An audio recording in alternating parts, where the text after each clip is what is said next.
Okay student, जो अपना पहले वाला चैप्टर था उसमें यदि आपको याद हो तो मैंने आपको डाइपोल के बारे में बताया था। और डाइपोल से मैंने आपको एक्सियल पॉइंट पे इलेक्ट्रिक फील्ड निकालना सिखाया था। ठीक है। और आपको याद हो तो एक्सियल पॉइंट पे यदि अपने पास एक डाइपोल की बात करें, अपने पास डाइपोल है, पॉजिटिव चार्ज नेगेटिव चार्ज, और इन दोनों के बीच का सेपरेशन है वो हमने 2a कंसिडर किया था। दोनों चार्ज इक्वल एंड अपोजिट होने चाहिए, राइट। तो यहाँ पे चार्ज q है, यहाँ भी चार्ज q है, मैग्नीट्यूड दोनों का सेम है, नेचर दोनों का कैसा अपोजिट है, सेपरेशन 2 है। और एक्सियल पे हमने जो इलेक्ट्रिक फील्ड निकाला था वो समथिंग डिस्टेंस r पे जो हमने कैलकुलेट किया था, तो मिड पॉइंट से हमने क्या किया था, उसका डिस्टेंस कंसिडर किया था। Late this is a point p, और यहाँ से यहाँ तक का जो डिस्टेंस है वो r हो गया। तो यहाँ पे जो अपने पास इलेक्ट्रिक फील्ड आया था, I think that electric field was 2 k, and dipole moment, this is a point of observation, let p is a dipole moment upon में r q, ऐसा कुछ अपने पास एक्सियल पॉइंट पे इलेक्ट्रिक फील्ड आया था। ठीक है। वहीं पे फिर आपको इक्वेटोरियल पे मैंने करने के लिए कहा था कि इक्वेटोरियल पे आप कैलकुलेट करेंगे, तो इक्वेटोरियल पॉइंट पे अपने पास इलेक्ट्रिक फील्ड क्या था, पॉजिटिव। और यहाँ से अपने पास जो है ये अपने पास क्या होगा, नेगेटिव चार्ज। और इन दोनों का जो सेपरेशन है वो कितना होगा, 2a। और ये अपने पास इक्वेटोरियल पॉइंट होगा, और यहाँ से हम इसका ये ऐसे ड्रॉ करें तो ये क्या है, इस डिस्टेंस को बाइसेक्ट करेगा। और ये डिस्टेंस जो है, this is the point of observation, let point of the observation हम p कंसीडर नहीं कर रहे हैं क्योंकि p और p में कंफ्यूज हो जाएंगे। Let this point of observation is z।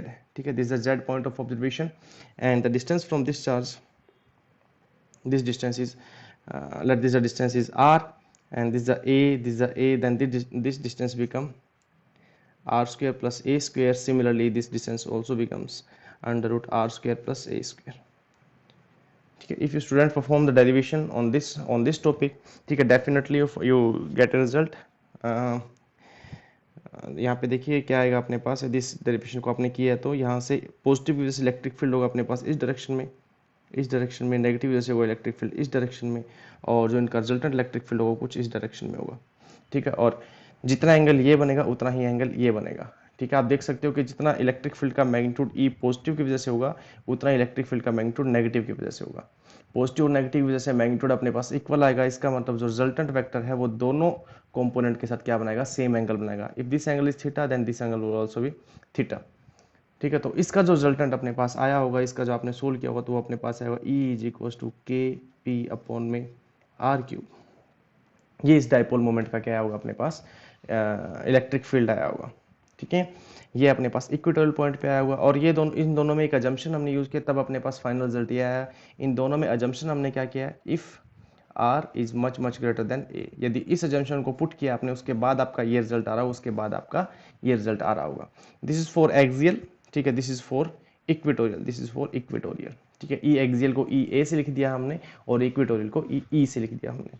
ठीक है, तो ये एक्सियल और इक्वेटोरियल का इलेक्ट्रिक फील्ड अपने पास आया था, कहाँ से, वहाँ से अपने पास डाइपोल वाले चैप्टर से। और इसको ये मैंने आपको अपने आप करने के लिए कहा था, आई होप कि आपने कर लिया होगा। और ये अपने पास क्या था, ये मैंने आपको डिराइव करवाया था। तो अब इसमें एक, इसी में एक टॉपिक और है कि dipole moment at any point. Any point का मतलब क्या है अपने पास, जैसे कि अपने पास एक डाइपोल है। ठीक है, first, this was the first derivation, this was the second derivation, now we are using third, इसी का डाइपोल का थर्ड।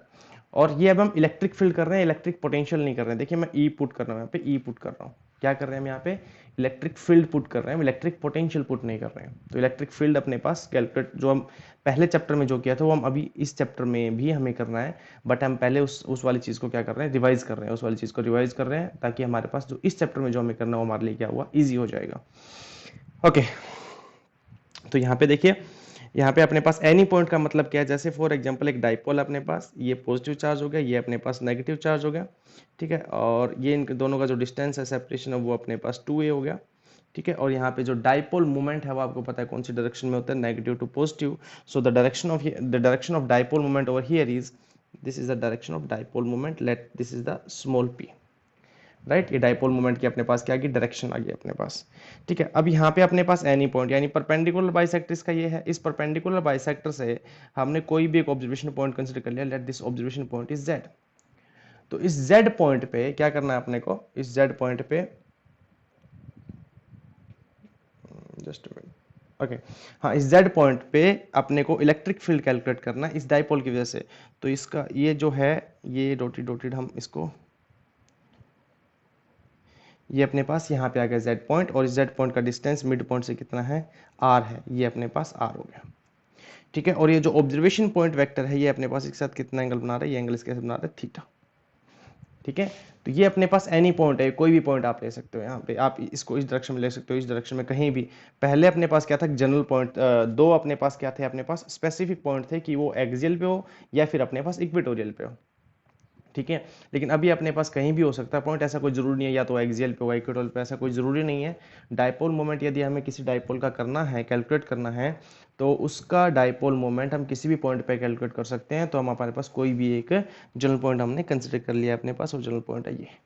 ठीक है, अब यहाँ पे अपने पास क्या, देखिए इसका वेक्टर डायग्राम कंसिडर करना बहुत जरूरी है।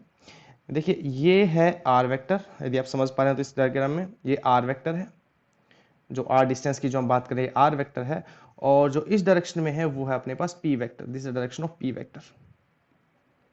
यदि आप इस चीज को समझ पा रहे हैं तो देखिए पी वेक्टर आर वेक्टर, और इस पॉइंट से देखिए, इस पॉइंट से ये आर इधर जा रहा है, इस पॉइंट से पी इधर जा रहा है, यानी कोई इनिशियल वेक्टर कंसिडर कर सकते हैं इसको। तो इसका जो डायग्राम, दोबारा डायग्राम हम बना रहे हैं, वो बना रहे हैं ये बन गया अपने पास आर वेक्टर, और इधर अपने पास क्या बन गया, ये पी वेक्टर। दोनों कोई इनिशियल वेक्टर है कि नहीं है, देखिए पी वेक्टर।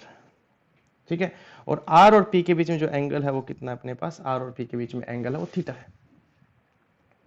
ठीक है, यानी इनमें से किसी भी एक कंपोनेंट को, सॉरी किसी भी एक वेक्टर को हम इसके कंपोनेंट में रिजोल्व कर सकते हैं। ये 90 डिग्री नहीं है यहाँ पे, ये थोड़ा सा 90 डिग्री जैसा लग रहा है। चलो इस डायग्राम को रीड्रॉ कर लेते हैं। ये अपने पास जो है यहाँ पे ये है, ये पी वेक्टर है। ठीक है, और यहाँ पे अपने पास जो ये है, ये अपने पास आर वेक्टर है। अब थोड़ा ठीक लग रहा है, और ये एंगल कितना अपने पास थीटा है।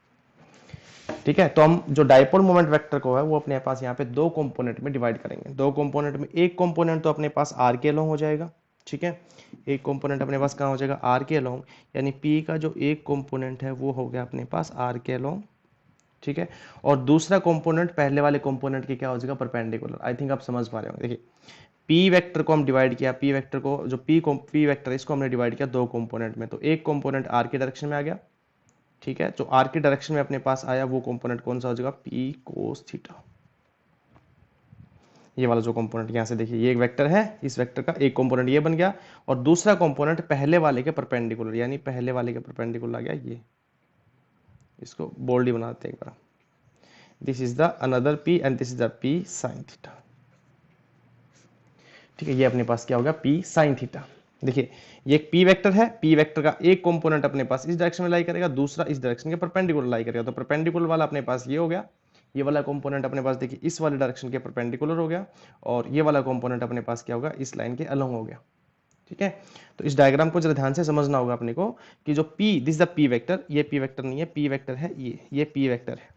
ठीक है, तो पी वेक्टर को हमने रिजोल्व किया दो कंपोनेंट में, एक तो अपने पास जिस डायरेक्शन में आर था उसके अलोंग चला गया, और दूसरा कंपोनेंट क्या हुआ, इस वाले डायरेक्शन, जो जिस डायरेक्शन में हमने ये प्लॉट किया, इस प्लॉट के जस्ट क्या होगा, परपेंडिकुलर होगा। तो परपेंडिकुलर अपने पास ये कंपोनेंट बन गया, यानी रिजल्टेंट पी है किसका, पी कोस थीटा और पी साइन थीटा का।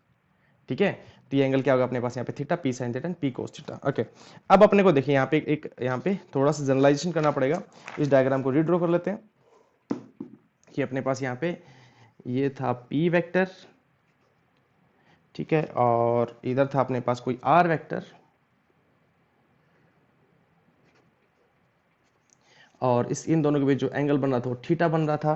फिर पी कंपोनेंट को, पी वेक्टर को हमने रिजोल्व कर दिया दो कंपोनेंट में, एक कंपोनेंट अपने पास क्या आ गया, आर के अलोंग आ गया, और जो आर के अलोंग जो कंपोनेंट अपने पास आया उसको अपने पास कौन सा बनेगा, पी कोस थीटा, और जो इसके परपेंडिकुलर जो दूसरा कंपोनेंट जो यहाँ पे अपने पास वो दूसरा कंपोनेंट क्या होगा, ये होगा, that will be the P sine theta.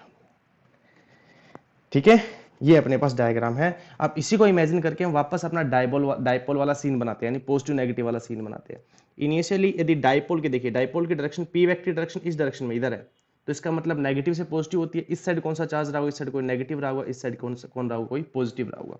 तो इस साइड हमने कोई एक चार्ज बना दिया नेगेटिव चार्ज, इस साइड हमने बना दिया कोई एक पॉजिटिव चार्ज, और ये अपने पास एक्चुअल में डायपोल है जिसको हमने कंसिडर किया था, that is P vector, this is the P vector.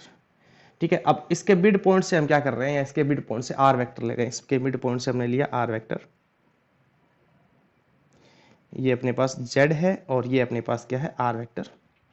ठीक है, और आर वेक्टर और पी वेक्टर के बीच में एंगल कितना है, थीटा है, और पी वेक्टर की डायरेक्शन अपने पास आपको याद होगी इस डायरेक्शन में है, और आर वेक्टर की डायरेक्शन है वो ये है। अभी अपने को देखिए आपको ध्यान से देखना ये वाला डायग्राम, ये पी वेक्टर है यहाँ पे, ये वाला पी वेक्टर है, जो रिजल्टेंट है ये वाला पी वेक्टर है, पी वेक्टर को हमने यहाँ पे ड्रॉ कर दिया। अब अपने को ड्रॉ करना है पी साइन थीटा वेक्टर, समझ में आ रहा है? पी साइन थीटा ड्रॉ करना है और पी कोस थीटा ड्रॉ करना है। तो पी साइन थीटा किसके परपेंडिकुलर है? आर के परपेंडिकुलर आ रहा है। पी साइन थीटा देखिए इस वाले आर वेक्टर के परपेंडिकुलर है। तो हम यहाँ पे एक डॉटेड लाइन ऐसे ड्रॉ कर देते हैं, ये वाला, ये देखिए P sine theta, right? P sine theta इस डायरेक्शन में, देखिए पी साइन थीटा का डाइपोल मोमेंट है वो इस डायरेक्शन में, इसका मतलब इस साइड कोई नेगेटिव चार्ज रहा होगा, इस साइड कोई क्या रहा पॉजिटिव चार्ज रहा होगा, यानी इस साइड हम इमेजिनरी क्या बना सकते हैं, नेगेटिव चार्ज बना सकते हैं, और इस साइड क्या बना सकते हैं, एक पॉजिटिव चार्ज बना सकते हैं। और ये कौन सा डाइपोल है अपने पास? पी साइन थीटा डाइपोल है। ये कौन सा डाइपोल है? P sine theta. सिमिलरली हम यहाँ पे दूसरा डाइपोल पी कोस थीटा, देखिए इस डायग्राम को यूज करके हमने जो फिजिकल डायग्राम चार्ज को इंक्लूड किया था, यहाँ पे देखिए इस चार्ज को इंक्लूड किया था, तो इस डायग्राम को यूज करके हम चार्ज वाला डायग्राम बना रहे हैं। इस डायग्राम को यूज करके, वेक्टर डायग्राम को यूज करके चार्ज वाले डायग्राम में वेक्टर इंट्रोड्यूस करने की कोशिश कर रहे हैं, ठीक है? तो अब इस पॉइंट पे देखिए, इसके अंदर इस वाले डायग्राम में, इसमें p sine p cos theta जो वेक्टर है वो इस डायरेक्शन में है, पी कोस थीटा इधर है ना, पी कोस थीटा यदि इधर है तो पी कोस थीटा को हमें क्या करना पड़ेगा, यहाँ पे देखिए पी कोस थीटा को ड्रॉ करना पड़ेगा। अब पी कोस थीटा की वो देखिए अपने पास डायरेक्शन, पी कोस थीटा की डायरेक्शन है इधर, यानी इस आर के अलोंग है। पी कोस थीटा की डायरेक्शन किसके अलोंग है? आर के अलोंग है। तो आर के अलोंग है तो इसका मतलब डाइपोल मोमेंट की डायरेक्शन कहां से होती है? नेगेटिव से पॉजिटिव। इसका मतलब यहाँ पे कोई नेगेटिव रहा होगा, इस साइड कोई पॉजिटिव रहा होगा, नेगेटिव से पॉजिटिव बन गया अपने पास। तो क्या ये भी अपने पास ऐसे नेगेटिव से पॉजिटिव बनाना है, यानी हमें एक डाइपोल और बनाना है, और वो डाइपोल कौन सा अपने पास? P sine theta, sorry P cos theta. और ये अपने पास ये वाला जो डाइपोल हमारे पास बन रहा है, ये देखिए, और इसका देखिए इस साइड नेगेटिव है, देखिए क्योंकि नेगेटिव से पॉजिटिव की तरफ डायरेक्शन होती है, नेगेटिव से पॉजिटिव की तरफ डायरेक्शन होती है, नेगेटिव से पॉजिटिव डायरेक्शन होगी, तो इस साइड कौन है? नेगेटिव। तो इस साइड कौन है? नेगेटिव। और इस साइड कौन है? चार्ज है, पॉजिटिव है। और ये कौन सा डाइपोल बन गया अपने पास? ये बन गया पी कोस थीटा। ऐसे आपको इस डायग्राम को समझना पड़ेगा। इस वीडियो को आपको बार बार देखना पड़ेगा, यदि आपको समझ में नहीं आ रहा है तो इसको रिपीट करके आपको देखना पड़ेगा, ठीक है? और तभी आप इस डायग्राम को समझ पाएंगे, और ये डायग्राम बहुत ही ज्यादा इंपॉर्टेंट है। ये डायग्राम यदि आपको समझ में आ गया तो पूरा क्वेश्चन इजी है अपने पास, कोई मुश्किल नहीं है, ठीक है? इजी है अपने पास। तो यहाँ पे यदि हम बात करें इसका रिजल्टेंट की, तो देखिए जो अपने पास डाइपोल है पी कोस थीटा, रीड्रॉ कर लेते हैं हम। इस साइड कोई पॉजिटिव चार्ज है, इस साइड कोई नेगेटिव चार्ज है, डाइपोल का नाम है पी कोस थीटा, डाइपोल का नाम है पी कोस थीटा। और ये अपने पास मिड पॉइंट है, ये मिड पॉइंट है, राइट? और यहाँ पे अपने पास कोई पॉइंट है z, और ये z का डिस्टेंस जो है इसके मिड पॉइंट से वो कितना है? r है, ठीक है? अब आप उस सिचुएशन को समझिए जो अपने पास हमने पहला किया था। देखिए ये वाली सिचुएशन ये बन रही है कि नहीं बन रही? देखिए ये वाली सिचुएशन, डाइपोल, एक डाइपोल मोमेंट, सॉरी एक डाइपोल जिसका डाइपोल मोमेंट है p, के अपने पास कांस्टेंट है, और उसके मिड पॉइंट से जिस पॉइंट पे अपने को मेजर करना है r। देखिए डाइपोल मोमेंट यहाँ पे क्या है? डाइपोल मोमेंट है p कोस थीटा, समझ पा रहे हो? आई थिंक डाइपोल मोमेंट है p कोस थीटा, और p कोस थीटा के एक्सियल पे, p कोस थीटा किस पे? एक्सियल पे। देखिए ये एक्सिस है, एक्सिस के लॉन्ग अपने पास ये पॉइंट है, इस एक्सिस के लॉन्ग ये पॉइंट है। तो p कोस थीटा एक ऐसा डाइपोल जिसके एक्सिस पे पॉइंट है z, और z पॉइंट पे अपने को क्या निकालना है? इलेक्ट्रिक फील्ड निकालना है। एक ऐसा डाइपोल जिसकी डाइपोल मोमेंट है p, उसके एक्सिस पे इलेक्ट्रिक फील्ड निकालें तो क्या आता है? 2kp, जबकि यहाँ पे p नहीं है, यहाँ पे क्या है? p कोस थीटा, ठीक है? तो हम यहाँ पे लिखेंगे electric field due to a dipole of dipole moment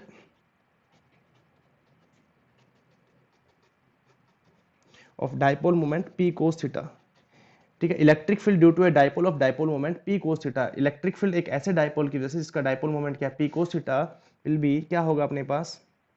E is equal to 2 as it is रहेगा, k एज इट इज रहेगा, p की जगह सिर्फ क्या आ जाएगा? p cos थीटा अपॉन में r तो वही है, तो अपने पास क्या आ जाएगा? r cube. ये अपने पास आ गई फर्स्ट, और ये अपने पास कैसे? एक्सियल वाला, तो एक्सियल लिख दिया इस वाले केस में। ये समझ में आया होगा आई थिंक आपको, क्योंकि p cos थीटा डाइपोल की वजह से r पॉइंट एक्सियल पे है। अब देखिए p sin थीटा वाला, देखिए p sin थीटा जो डाइपोल है उसको रीड्रॉ कर रहे हैं हम। ये डाइपोल है p sin थीटा, ये डाइपोल मोमेंट है p sin थीटा, और इसके एग्जैक्ट परपेंडिकुलर पे कौन सा पॉइंट है अपने पास? Point of observation. यानी point of observation p sin theta के हिसाब से कैसे हुआ? इक्वेटोरियल पे हुआ कि नहीं हुआ? देखिए इसके मिड पॉइंट पे अपने पास देखिए z पॉइंट है, वो अपने पास देखिए इस डाइपोल के एग्जैक्ट इसके यहाँ पे जो परपेंडिकुलर पॉइंट पे है वो अपने पास क्या है? ये perpendicular, sorry point of observation क्या है? इसके परपेंडिकुलर पे है।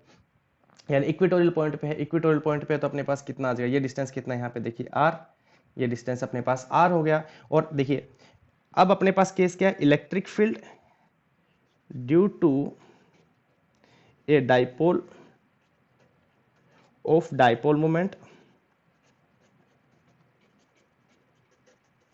Of dipole moment p sin theta. एक इलेक्ट्रिक फील्ड एक ऐसे डाइपोल की वजह से, इसका डाइपोल मोमेंट क्या है, p sin थीटा, क्या होगा अपने पास देखिए E इक्वेटोरियल बनेगा ना, E इक्वेटोरियल। और E इक्वेटोरियल का अपने पास देखिए आंसर क्या आया था, आंसर आया था अपने पास k p अपॉन में r क्यूब। क्या आया था अपने पास, k p अपॉन में r क्यूब। यानी यदि बेसिकली हम बात करें तो k तो एज इट इज रहेगा, p की जगह सिंपली क्या हो जाएगा, p sin थीटा, बिकॉज यहाँ पे डाइपोल मोमेंट p नहीं है, क्या है, p sin थीटा है। और ये क्या हो जाएगा, r cube, and this is the second. अब देखिए इन दोनों की वजह से इलेक्ट्रिक फील्ड अपने पास कैसे हुआ, देखिए अपने पास जब अपने पास इस वाले केस में, देखिए इस वाले केस में P पॉइंट नेगेटिव चार्ज के नजदीक लाई कर रहा है। देखिए P जो चार्ज है, P पॉइंट है वो नेगेटिव के नजदीक लाई कर रहा है, और नेगेटिव की वजह से इलेक्ट्रिक फील्ड क्या होगा, नेगेटिव की तरफ होगा, डोमिनेट वही करेगा अपने पास, ठीक है। और पॉजिटिव की वजह से अवे होगा तो डोमिनेट कौन करेगा अपने पास। यदि आपको नहीं पता कैसे डोमिनेट करेगा तो आपको एक्सियल वाला एक बार देखना होगा वीडियो दोबारा, ठीक है, एक्सियल इलेक्ट्रिक फील्ड वाला वीडियो देखना होगा यदि आपको ये समझ में नहीं आ रहा है तो नेगेटिव की वजह से डोमिनेट करेगा। तो यानी यदि चार्ज अपने पास इधर ऐसे ऐसे अपने पास डाइपोल रखा हुआ है, यानी एक्सियल वाले केस में, एक्सियल वाले केस में इलेक्ट्रिक फील्ड कैसे डोमिनेट करेगा वो यहाँ पे आप देख सकते हैं। इक्वेटोरियल वाले केस में देखिए इस डायरेक्शन में तो डाइपोल मोमेंट है और रिजल्टेंट इलेक्ट्रिक फील्ड आ रहा है इस डायरेक्शन में।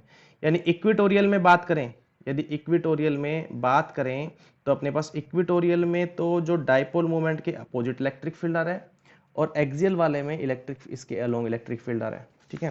तो रिजल्टेंट अभी हम बना रहे हैं, देखिए यहाँ पे देखिए इस वाले केस में ये अपने पास एक्सियल वाला केस है। एक्सियल वाले केस में डाइपोल मोमेंट की डायरेक्शन होगी नेगेटिव से पॉजिटिव इस डायरेक्शन में, ठीक है। तो इसका इलेक्ट्रिक फील्ड, इसकी वजह से इलेक्ट्रिक फील्ड की डायरेक्शन आएगी ये, यानी ई एक्सियल की वजह से आप देख सकते हैं यहाँ पे।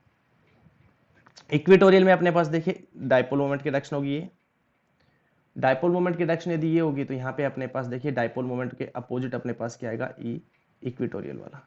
अब दोनों ई ए और ई देखो दोनों परपेंडिकुलर है, क्योंकि ये दोनों डाइपोल परपेंडिकुलर है तो इलेक्ट्रिक फील्ड भी डेफिनेटली अपने पास परपेंडिकुलर ही आएगा। तो अपने पास इलेक्ट्रिक फील्ड परपेंडिकुलर आ गया, 90 डिग्री आ गया इन दोनों के बीच में। तो रिजल्टेंट इलेक्ट्रिक फील्ड कहाँ लाई करेगा, इन दोनों के कहीं बीच में लाई करेगा, that is resultant electric field is E.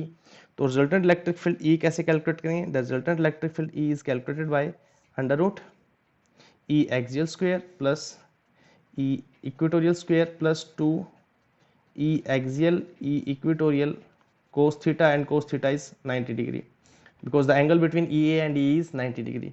Now we can solve this whole equation by using by putting the values, ठीक है, EA and E square, and definitely you will get the result. We have to solve this expression by your own. You have to solve this whole expression by your own, ठीक है। तो अब हम जो next करने जा रहे हैं वो करने जा रहे हैं, अभी तो हमने किया इलेक्ट्रिक फील्ड, ठीक है, क्या किया हमने पास electric field at any point. Equatorial axial वाला आप कर चुके थे, तो हमने अभी क्या किया हमने पास electric field at equatorial point, तो sorry any point, at any point. तो एनी पॉइंट वाला आपको करना है। एनी पॉइंट का जो फाइनल रिजल्ट आएगा मेरे को पता नहीं है, क्योंकि मेरे को सोल्व करना पड़ेगा उसको, और आप सोल्व करें और मुझे बताएं उसको कि आपका फाइनल रिजल्ट क्या आ रहा है। उसको आप ग्रुप में पोस्ट करें जो आपको फाइनल रिजल्ट आ रहा है उसको, और उसको वेरीफाई भी करेंगे। तो ये है एनी पॉइंट वाला, और ये आप लेक्चर कर लो। उसके बाद जो नेक्स्ट लेक्चर है वो अपने पास जो पोटेंशियल वाला वो लेक्चर हम पुट करेंगे आगे। पोटेंशियल कैसे कैलकुलेट करेंगे, इलेक्ट्रिक फील्ड कैलकुलेट कर लिया, इसके साथ हम क्या कैलकुलेट करेंगे, इलेक्ट्रिक पोटेंशियल कैलकुलेट करेंगे।